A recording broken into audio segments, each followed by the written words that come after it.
His 1873 family portrait seemed loving, until experts saw something disturbing in the enslaved boy's glove. Dr. Rebecca Chen stood in the climate-controlled vault of the Smithsonian's National Museum of African American History and Culture, carefully examining a donation that had arrived from a estate sale in Charleston, South Carolina. The photograph before her was remarkably well preserved. An 1873 family portrait showing the prestigious Hartwell family in their drawing room. At 53, Rebecca had spent 3 decades studying post-Civil War photography, specializing in images that documented the complex transition from slavery to freedom. This particular photograph had been donated anonymously with a note stating only, "Found in attic." Thought it might be historically significant. The Hartwells were arranged with studied formality. Richard Hartwell, a cotton mill owner, stood behind his seated wife, Catherine. Their 4 children were positioned around them in descending order of age, all dressed in the finest fabrics Charleston could offer. The photographer had captured every detail, the velvet curtains, the Persian rug, the oil paintings on the walls, but it was the figure at the far right that caught Rebecca's attention. A young black boy, perhaps 11 or 12 years old, stood slightly apart from the family.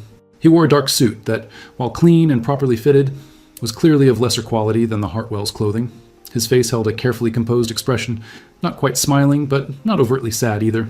What struck Rebecca most were his hands. The boy wore white cotton gloves, unusual for a child in a formal portrait. One glove appeared pristine, but the other, his right hand, showed dark discoloration across the palm and fingers. Rebecca had seen thousands of historical photographs, and something about those stains made her pause. She called her colleague, Dr. Michael Torres, the museum's chief conservator and forensic photography specialist. "Michael, I need you to look at something." When he arrived, Rebecca pointed to the boy's gloved hand. "What do you make of those stains?" Michael leaned in with his magnifying loupe, studying the image carefully. His expression shifted from curiosity to concern. "Now, we need to digitize this immediately." The next morning, Rebecca and Michael gathered in the museum's digital imaging laboratory. The photograph had been scanned at the highest resolution their equipment allowed, and now the image filled a large monitor where every minute detail could be examined. Michael began with the family, documenting the clothing styles, furniture, and other contextual elements that would help authenticate and date the photograph. Then he moved to the boy.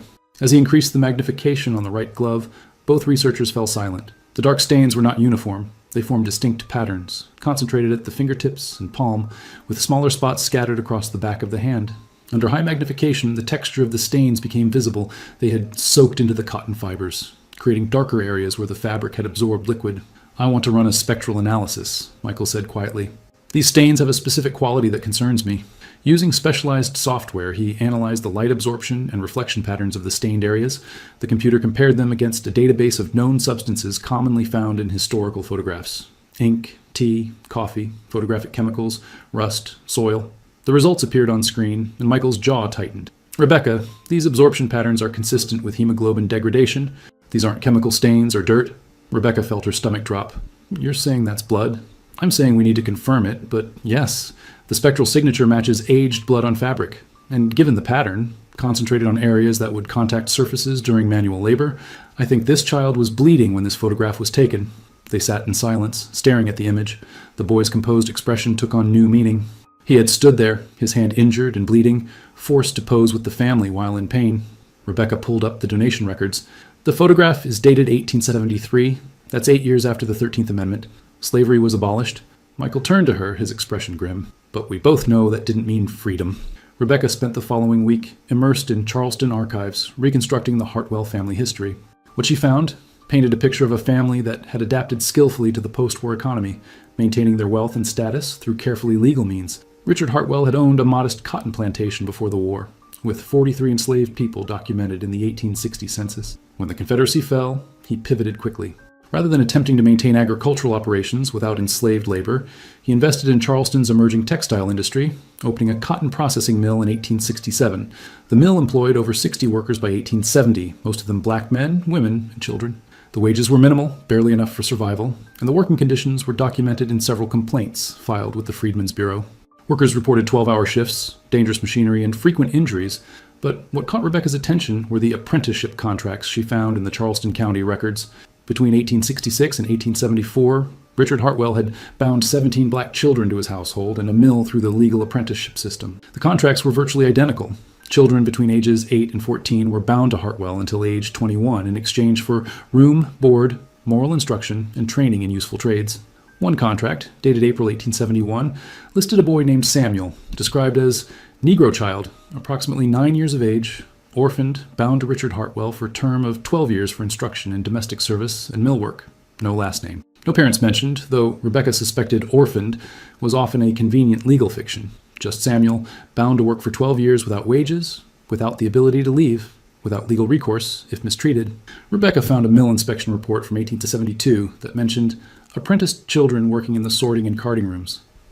The report noted that several children had sustained hand injuries from the machinery and recommended improved safety procedures, though there was no evidence such procedures were ever implemented. She pulled up the photograph again, studying the boy's face with new understanding.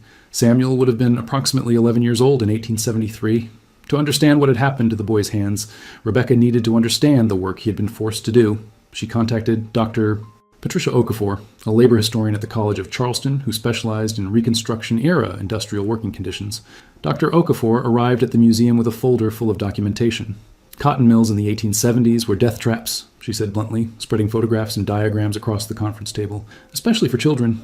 She explained that children were preferred for certain jobs because their small hands could reach into tight spaces in the machinery. They worked in the carding room, where raw cotton was combed and straightened by machines with thousands of sharp wire teeth. They worked in the spinning room, where they had to tie broken threads while the machines ran at full speed. And they worked in the sorting room, where they picked through raw cotton for hours, removing debris, seeds, and foreign material. The work destroyed their hands, Patricia said, showing Rebecca photographs from other mills of the era.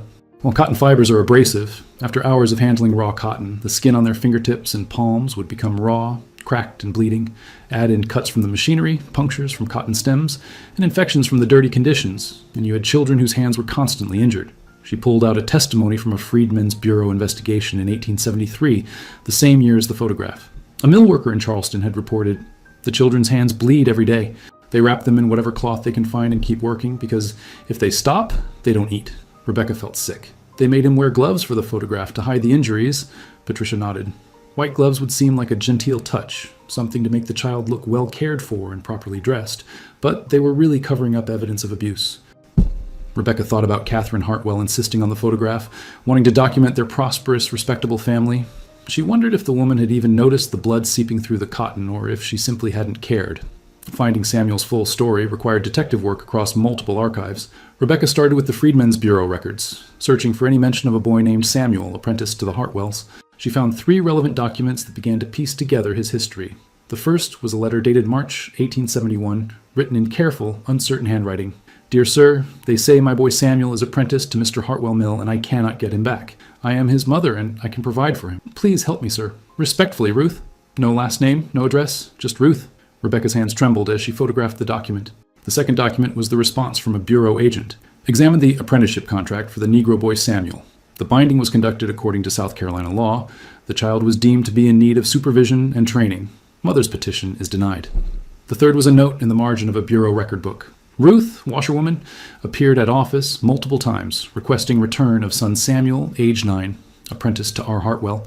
Explain legal process. Woman became hysterical, removed from office." Rebecca sat back, anger and sorrow overwhelming her. Ruth had tried. She had fought for her son through the only legal channels available to her, and the system had dismissed her, labeled her hysterical, and left her child in bondage.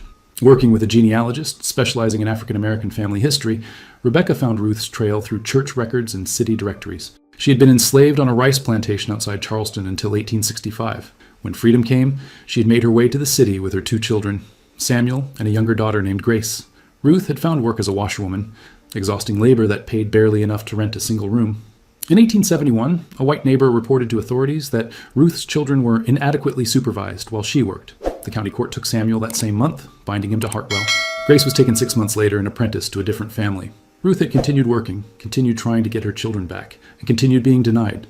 The last record of her was in an 1875 city directory, still listed as a washerwoman at the same address. Rebecca found an unexpected source of information, the business ledger of William Archer, the photographer who had taken the Hartwell family portrait. Archer had been one of Charleston's premier photographers, and his detailed records had been preserved by the Charleston Historical Society. The entry for the Hartwell Commission was dated November 14, 1873, Hartwell family portrait. Fee, $15. Subjects, 6 family members, 1 house servant, 3 plates exposed. Mrs. Hartwell required multiple attempts due to dissatisfaction with children's positioning. There was a note in the margin, written in a different ink, apparently added later. "Difficulty with the Negro boy. Would not smile. hands wrapped in bandages, replaced with gloves per Mrs. H's instruction. Boy appeared unwell, but completed sitting. Rebecca felt a chill. The photographer had noticed Samuel's condition. He had documented it in his private records, yet he had proceeded with the photograph, helping to create an image that concealed the truth. She found something else in Archer's papers, a letter to a colleague dated a week after the Hartwell session. In it, Archer wrote, "I am increasingly troubled by commissions that require me to photograph apprenticed children with the families who bind them. The children uniformly appear poorly, often bearing signs of hard labor, yet the families insist on portraying scenes of domestic harmony and benevolence. I am complicit in creating false documents, and I confess it weighs on my conscience." Yet Archer had continued taking such photographs for years. His ledgers showed dozens of similar commissions, wealthy families posing with apprenticed children, each photograph a carefully constructed lie. Rebecca understood the complexity. Archer had been dependent on wealthy clients for his livelihood. Speaking out would have meant financial ruin. But his silence had helped these families hide their exploitation behind images of genteel respectability. The photograph wasn't just evidence of what had happened to Samuel. It was evidence of an entire society that had witnessed child exploitation and chosen to look away, or worse, to help conceal it. As Rebecca continued her research, she discovered that Samuel's case was not isolated but part of a vast system that had entrapped thousands of black children across the South. Working with other historians, she began to map the full scope of the apprenticeship system in post-war South Carolina. Between 1865 and 1875, over 12,000 black children in South Carolina alone had been bound to white families and businesses through apprenticeship contracts.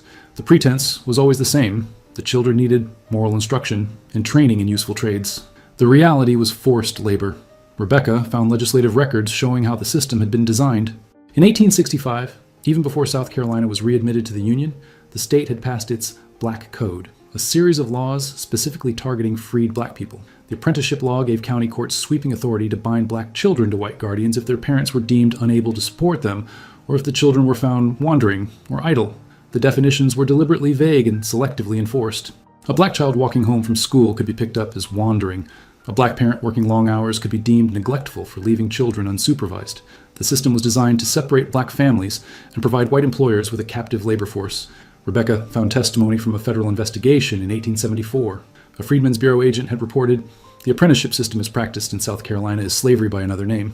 Children are torn from their parents, forced to work without wages, beaten if they resist, and returned by force if they attempt to flee.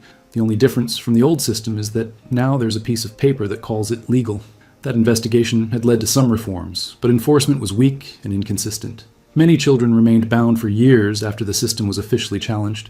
Rebecca also found records of resistance. Black parents who hid their children when county officials came. Black communities that organized to challenge apprenticeships in court. Children who ran away repeatedly despite the threat of punishment.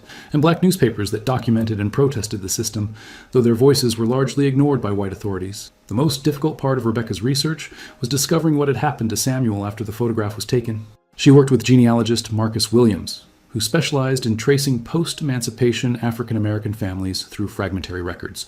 They found Samuel's trail through a combination of sources. A hospital record from 1874 listed Samuel, Negro boy, age approx. 12, admitted with infection of right hand, employed at Hartwell Mill.